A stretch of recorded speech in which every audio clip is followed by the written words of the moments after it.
Hello and welcome to the Self-Check Compliance Assessment Tool demo for benefits brokers and advisors. This web-based questionnaire gives you a powerful tool to analyze your client's compliance status with important health and welfare benefits rules. There are a couple things to consider before we take a look at the questionnaire itself.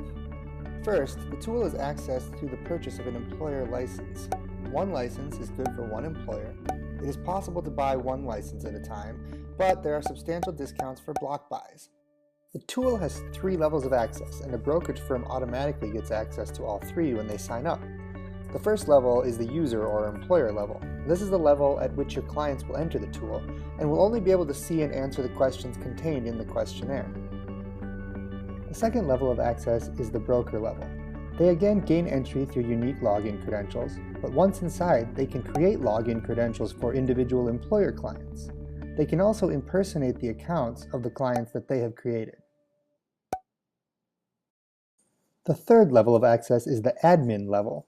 The admin can create an unlimited number of broker accounts, and they can distribute the purchased employer licenses across all of the broker accounts that they create. Now let's take a look at the tool itself. What we're looking at right now is the landing page that your clients will see. And we know that with 67 questions, it's a little bit dense. We're not expecting that someone comes in and sits down and does it all in one sitting. So we automatically check the progress. And I'll just jump into one of the chapters to show you what the actual questionnaire looks like. Disclosures is the biggest chapter with the most questions. So when I go into disclosures, I get my table of contents. So there's disclosure requirements for ERISA, ACA, COBRA, HIPAA. All these different laws have disclosure requirements. And I can jump to any of them here on my table of contents, or I can just start going through the questionnaire. And I go through each individual regulation. So starting with ERISA and the summary plan description. Every question follows the same format. So we give some background information about each requirement. So the summary plan description, what is it? Where can I find the information I need to know if I have it or if I've done it? And then we spell out exactly what the guidelines are around summary plan description. So in this case, there's 3 rules. You have to abide by all 3 rules to be considered in compliance with the summary plan description. And then it's a simple yes, no, I don't know, or does not apply to this question. Do you meet these requirements? This is the list of all of the disclosures required under ERISA. Once you go through and you answer that, then you'll get to the bottom, you go to continue. And now you're in the next section of the disclosures chapter, the ACA requirements. And these are all of the disclosures required under the ACA. We've also linked to further resources. For example, for the summary plan description, the Government Publishing Office puts online a sample contents of the summary plan description. If you're a broker and you're accessing this tool as a broker, you can set up all of your clients underneath you. So this is your list of clients if you're logged in as a broker.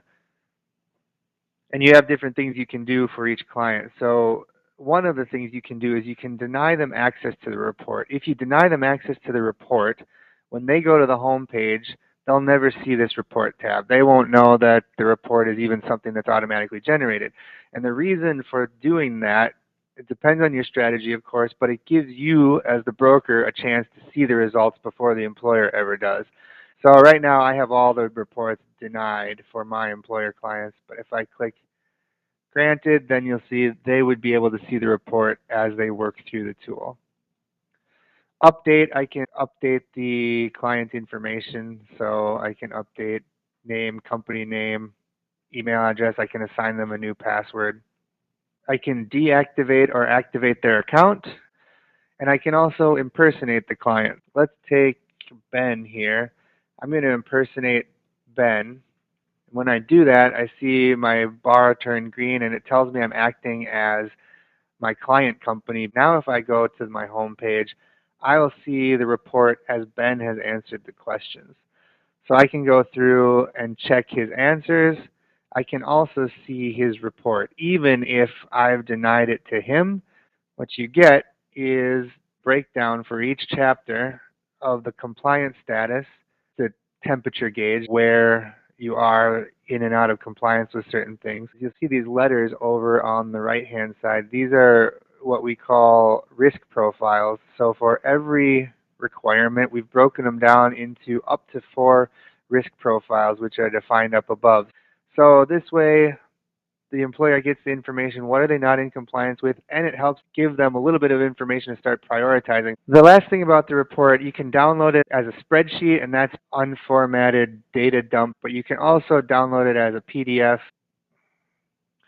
And a PDF rehashes the online report in the summary overview section.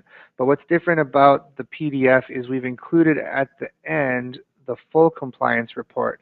And what the full compliance report does is it lists out the specific requirements for each regulation. And we've included the statutory penalties where applicable. And that's just for reference, again, when they're working through this and trying to figure out how to prioritize what they need to act on.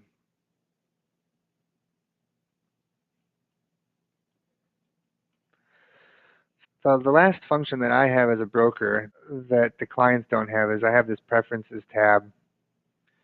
And in the Preferences tab, I have the ability to turn on and off certain content. And if I do that, the client will never know that it existed. Thanks for taking the time to view this demo. Contact our support staff today to make a purchase or to answer any further questions you might have.